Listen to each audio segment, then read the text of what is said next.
প্ৰিয় বন্ধুবৰ্গ, আহক আজি আমি আলোচনা কৰোঁ বাৰীৰ চুকত পোৱা একেবাৰে সহজলভ্য টেঙেচি শাকৰ ওপৰত। এই তৃণভোজী টেঙেচি শাক চিনি নোপোৱা মানুহ হয়তো খুবেই কম ওলাব। এই টেঙেচিৰ মহত্ব জনজীৱনত অতীজৰে পৰা আছিল আৰু আগলৈও থাকিবই। ইয়াৰ বটানিকেল বা বৈজ্ঞানিক নাম হ'ল অক্সালিছ কৰ্ণিকুলাটা, কিন্তু আমাৰ স্থানীয় ভাষাত ঠাই বিশেষে এই টেঙেচিক চেঙেৰী, টেংগেচি, চাংৰি, চেঙেৰা, চাঙৈ টেঙা ইত্যাদি নামেৰে জনা যায়। টেঙেচি শাকৰ কোনো অংশই অদৰকাৰী নহয়। ইয়াৰ পাত, ঠাৰি, মূল সকলো অংশই ব্যৱহাৰ কৰা হয়। তেনে বন্ধুবৰ্গ, আহক আজি আমি ইয়াৰ গুণাগুণ আৰু কাৰিকৰী জ্ঞানবোৰৰ বিষয়ে জানি লওঁ। টেঙেচিৰ পাত চাটনি কৰি খালে অৰুচি দূৰ হয়। পেট কামুৰি গ্ৰহণী বা ডিচেণ্টেৰী হ'লে টেঙেচিৰ পাতৰ ৰস খালে উপশম পাব। এই টেঙেচি বেক্টেৰিয়ানাশক, ভেঁকুৰনাশক, এণ্টিঅক্সিডেণ্ট গুণেৰে সমৃদ্ধ আৰু টিউমাৰ প্ৰতিৰোধক। পাকস্থলীৰ আলচাৰ ভুগিলে ইয়াৰ ৰস সেৱন কৰক। টেঙেচি শাকে লিভাৰ সুৰক্ষিত কৰি ৰাখে। টোপনি কম হ'লে টেঙেচিৰ ৰস সেৱন কৰক। ই ভাল নিদ্ৰাত বৰ সহায়ক। টেঙেচিত যথেষ্ট পৰিমাণে লৌহ পদাৰ্থ পোৱা যায়, ফলত ৰক্তহীনতাত ভোগা ৰোগীৰ বাবে ই উপকাৰী।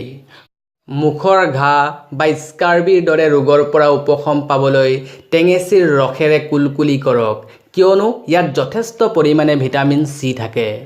তেজৰ চৰ্বি কমোৱা গুণৰ বাবে টেঙেচিয়ে মানুহৰ হৃদযন্ত্ৰকো সুৰক্ষিত কৰি ৰাখিব পাৰে। মদৰ নিচা এৰাবলৈ টেঙেচিৰ ৰস খাওক। টেঙেচিৰ পাত, ঠাৰি, শিপা আৰু ৰসত চেনি মিহলাই খালে জ্বৰৰ পৰা উপশম পাব।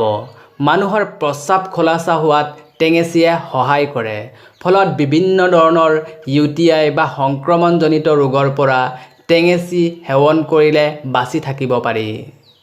স্কিনৰ ক্ষেত্ৰতো একজিমা হোৱা ঠাইত ইয়াৰ ৰস লগালে সুফল পাব। টেঙেচি পাতত দি খালে স্মৃতিশক্তি বৃদ্ধি হয়। কাপোৰত লগা ক'লা চিয়াহীৰ দাগ এৰুৱাবলৈ টেঙেচিৰ পাতৰ ৰস ব্যৱহাৰ কৰিব পাৰে, দাগ নোহোৱা হ'ব। এইখিনিতে টেঙেচিৰ পৰা ল'বলগীয়া সাৱধানতাবোৰৰ বিষয়েও অলপ জানি থওঁ আহকচোন।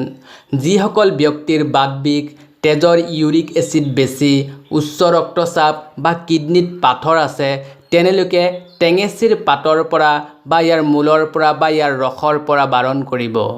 টেঙেচিৰ ওপৰত এই ভিডিঅ'টি কেনে পালে কমেণ্টত জনাওক, লাইক কৰক আৰু শ্বেয়াৰ কৰক, যাতে অন্যজনেও এই ভিডিঅ'টিৰ পৰা উপকৃত হয়। লগতে মোৰ এই চেনেলটি ছাবস্ক্ৰাইব কৰি লওক, যাতে নিত্য নতুন এনেধৰণৰ স্বাস্থ্য সম্পৰ্কীয় আপডেটবোৰ আপোনালোকে পাই থাকে। ধন্যবাদ।